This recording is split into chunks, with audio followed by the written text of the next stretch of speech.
Hello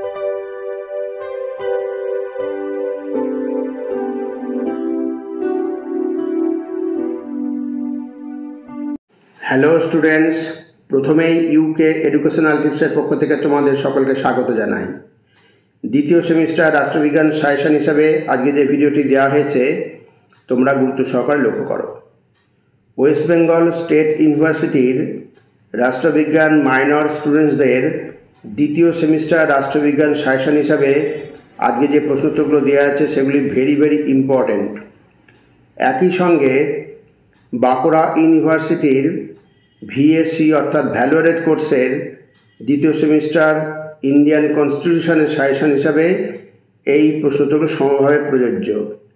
অতএব দুই ইউনিভার্সিটির ক্ষেত্রেই এটা আজকের এই প্রশ্নোত্তর খুবই গুরুত্বপূর্ণ। আজকে যে প্রশ্নোত্তরগুলো দেওয়া হয়েছে তা সেগুলি মান হচ্ছে 10 নম্বরের। এই প্রশ্নোত্তর অর্থাৎ সাজেশন WBSU অর্থাৎ West Bengal State University, Bankura ও অন্যান্য বিশ্ববিদ্যালয়ের জন্য বিশেষভাবে গুরুত্বপূর্ণ। সাজেশন হিসাবে আজকের কয়েকটা প্রশ্নোত্তর দেওয়া হয়েছে। তা এই প্রশ্নগুলো ভেরি ইম্পর্ট্যান্ট। তোমাদের ইউনিট 2 থেকে এই সাজেশনগুলো দেওয়া হয়েছে। প্রথম প্রশ্ন হচ্ছে, ভারতের প্রধান ধর্মাধিকরণ বা সুপ্রিম কোর্টের গঠন, ক্ষমতা ও কার্যাবলী আলোচনা করো। ভেরি ইম্পর্ট্যান্ট প্রশ্ন, অতি গুরুত্ব সহকারে এই প্রশ্নটা তোমরা রেডি করবে। 2 নম্বর প্রশ্ন হচ্ছে, ভারতের প্রধানমন্ত্রীর ক্ষমতা ও কার্যাবলী আলোচনা করো। অথবা এভাবে না এসে ভারতের প্রধানমন্ত্রীর পদমর্যাদা আলোচনা করো, এভাবেও আসতে পারে। 3 নম্বর, ভারতের রাষ্ট্রপতির ক্ষমতা ও কার্যাবলী আলোচনা করো। ভেরি ইম্পর্ট্যান্ট প্রশ্ন। ভারতের রাষ্ট্রপতির জরুরি অবস্থা সংক্রান্ত ক্ষমতা আলোচনা করো। এই ভারতের রাষ্ট্রপতির ক্ষমতা ও কার্যাবলী আলোচনা করো, এই কোশ্চেনটার অ্যান্সার একটা ভিডিও দেওয়া আছে, তোমাদের যদি প্রয়োজন হয় তোমরা প্লেলিস্ট থেকে দেখে নিও। 5 নম্বর প্রশ্ন হচ্ছে, ভারতের কোনো অঙ্গরাজ্যের রাজ্যপালের ক্ষমতা, পদমর্যাদা ও কার্যাবলী আলোচনা করো।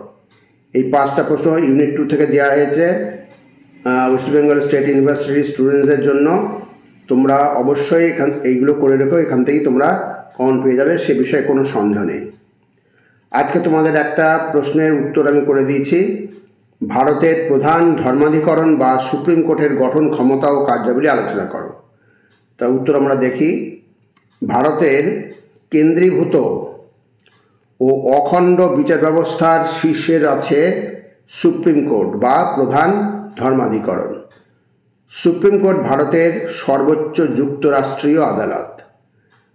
ভারতীয় সংবিধানের 124 থেকে 147 নম্বর ধারার মধ্যে সুপ্রিম কোর্ট সম্পর্কে বিস্তারিত আলোচনা আছে। এবার আমরা দেখি গঠন। বর্তমানে একজন প্রধান বিচারপতি এবং 30 জন অন্যান্য বিচারপতি নিয়ে সুপ্রিম কোর্ট গঠিত। প্রয়োজনে অস্থায়ী বিচারপতি নিয়োগের ব্যবস্থা সংবিধানে রয়েছে 127 নম্বর ধারা অনুযায়ী। এছাড়া প্রধান বিচারপতি রাষ্ট্রপতির সম্মতি সাপেক্ষে কোনো অবসরপ্রাপ্ত বিচারপতিকে সাময়িককালের জন্য বিচারক হিসাবে মনোনীত করতে পারেন। সংবিধান অনুযায়ী সুপ্রিম কোর্টের বিচারপতি পদপ্রার্থীকে ভারতীয় নাগরিক হতে হয়। তাকে ভারতের কোনো হাইকোর্টে 5 বছর বিচারপতি রূপে অভিজ্ঞতা এবং কোনো হাইকোর্টে 10 বছরের অ্যাডভোকেট হিসাবে অভিজ্ঞতা থাকতে হবে, অথবা রাষ্ট্রপতির মতে তাকে একজন বিশিষ্ট আইনজ্ঞ হতে হবে। সুপ্রিম কোর্টের বিচারপতিগণ 65 বছর বয়স পর্যন্ত স্বপদে অধিষ্ঠিত থাকেন। এবার আমরা দেখি সুপ্রিম কোর্টের কার্যাবলী। ভারতের সংবিধান অনুযায়ী সুপ্রিম কোর্টের কার্যাবলীকে কয়েকটি ভাগে ভাগ করে আলোচনা করা যায়। প্রথম হচ্ছে মূল এলাকা।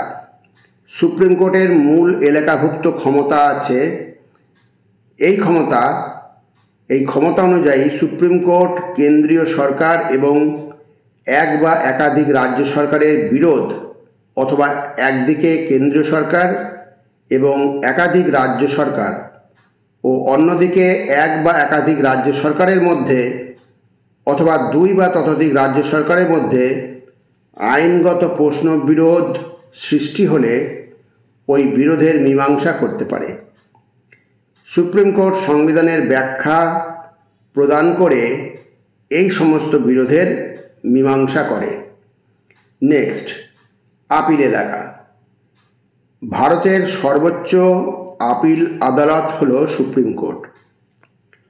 প্রথম হচ্ছে, যে কোনো মামলায় কোনো হাইকোর্ট যদি এই মর্মে প্রমাণপত্র দেয় যে মামলাটির সঙ্গে সংবিধানের ব্যাখ্যা সংক্রান্ত প্রশ্ন জড়িত, তাহলে সেই মামলা বিচারের জন্য সুপ্রিম কোর্টে আপিল করা যায়। 2 নম্বর, কোনো দেওয়ানি মামলায় হাইকোর্ট যদি মনে করে যে মামলাটি সুপ্রিম কোর্টে আপিলযোগ্য, সেক্ষেত্রে সুপ্রিম কোর্টে আপিল করা যায়।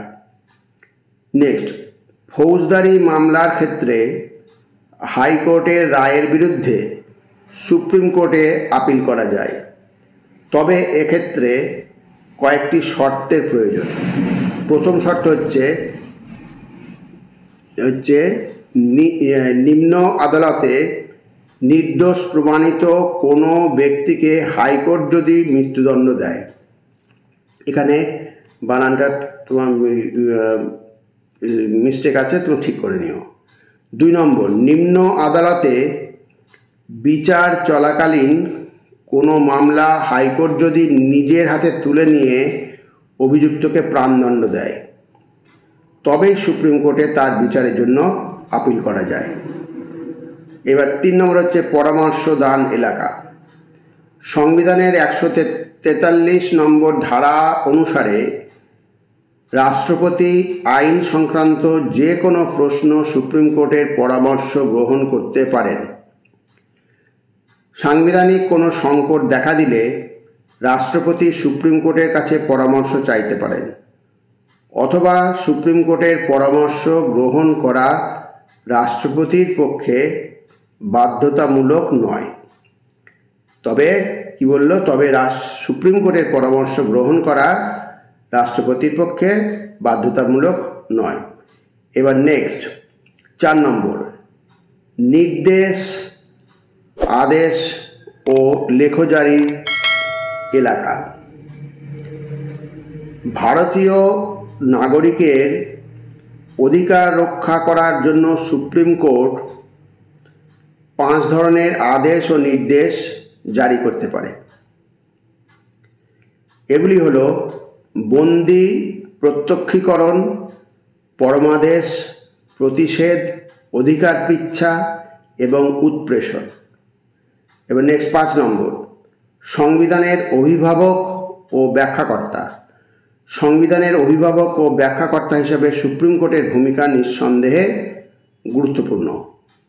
আইন বিভাগ প্রণীত কোনো আইন সংবিধান লঙ্ঘন করেছে কিনা তা সুপ্রিম কোর্ট বিচার বিভাগীয় সমীক্ষার মাধ্যমে যাচাই করতে পারে। যদি আইন বিভাগ সংবিধান বিরোধী কোনো আইন প্রণয়ন করে, তবে সুপ্রিম কোর্ট তা বাতিল করতে পারে। নেক্সট 6 নম্বর, মৌলিক অধিকারের রক্ষাকর্তা। ভারতের সুপ্রিম কোর্ট নাগরিকের মৌলিক অধিকারের রক্ষাকর্তার ভূমিকা পালন করে। নাগরিকদের মৌলিক অধিকার ক্ষুণ্ণ হয় এমন কোনো আইন রাষ্ট্র প্রণয়ন করতে পারে না। মৌলিক অধিকার বিরোধী কোনো আইন প্রণীত হলে সুপ্রিম কোর্ট তা বাতিল করতে পারে। এবার 7 নম্বর, অন্যান্য ক্ষমতা। উপরিউক্ত ক্ষমতাগুলি ছাড়াও সুপ্রিম কোর্ট আরও কিছু ক্ষেত্রে ক্ষমতা ভোগ করে। যেমন প্রথম হচ্ছে, সুপ্রিম কোর্ট অভিলেখ আদালত বা কোর্ট অফ রেকর্ড রূপে কাজ করে থাকে। নেক্সট হচ্ছে, সুপ্রিম কোর্ট নিজের অবমাননাকারীকে শাস্তি প্রদান করতে পারে। 3 নম্বর হচ্ছে দেশে ন্যায় বিচার প্রতিষ্ঠার উদ্দেশ্যে সুপ্রিম কোর্ট রাষ্ট্রপতির পূর্ব অনুমতি নিয়ে পার্লামেন্টের আইন মেনে ডিক্রি বা আদেশ জারি করতে পারে। 4 নম্বর হচ্ছে নিজের আদেশ বা রায় পুনর্বিবেচনা করার ক্ষমতা সুপ্রিম কোর্টের রয়েছে। 5 নম্বর বিচার কার্য সঠিকভাবে পরিচালনার উদ্দেশ্যে সুপ্রিম কোর্ট প্রয়োজনীয় সংখ্যক কর্মচারী নিয়োগ করতে পারে। 6 নম্বর হচ্ছে সংবিধানের যে ব্যাখ্যা সুপ্রিম কোর্ট প্রদান করে তা সকলেই মানতে বাধ্য থাকেন। আর পরবর্তী হচ্ছে জনপ্রতিনিধিত্বমূলক আইন সম্পর্কে মামলায় সুপ্রিম কোর্টের রায় চূড়ান্ত। এবার আমরা উপসংহার দেখি। ভারতীয় বিচার ব্যবস্থায় সুপ্রিম কোর্টের ভূমিকা খুব গুরুত্বপূর্ণ। বহু গুরুত্বপূর্ণ মামলার ক্ষেত্রে সুপ্রিম কোর্ট যুগান্তকারী রায় দিয়েছে। আইন বিভাগ ও শাসন বিভাগের স্বেচ্ছাচারিতা রোধের ক্ষেত্রে ভারতের সুপ্রিম কোর্টের ক্ষমতা ও কার্যাবলী খুবই তাৎপর্যপূর্ণ। তাহলে স্টুডেন্টস, আজকে যে সাজেশনটা দেওয়া হলো এবং একটা প্রশ্ন উত্তর তোমাদের তৈরি করে দেওয়া হলো, এটা তোমরা অতি অবশ্যই তৈরি করে নিও। এটা ভেরি ভেরি ইম্পর্ট্যান্ট প্রশ্ন, তা বলার অপেক্ষা রাখে না। আর স্টুডেন্টস, এ প্রসঙ্গে বলি, ভিডিওটি যদি ভালো লাগে অবশ্যই সাবস্ক্রাইব করো, এর সাথে একটা লাইক দিও এবং তোমার ফ্রেন্ডসদের মধ্যে ভিডিওটি শেয়ার করো। তাহলে স্টুডেন্টস, আজকে এখানেই শেষ করি। তোমরা সকলে ভালো থেকো, সুস্থ থেকো। Thank you very much.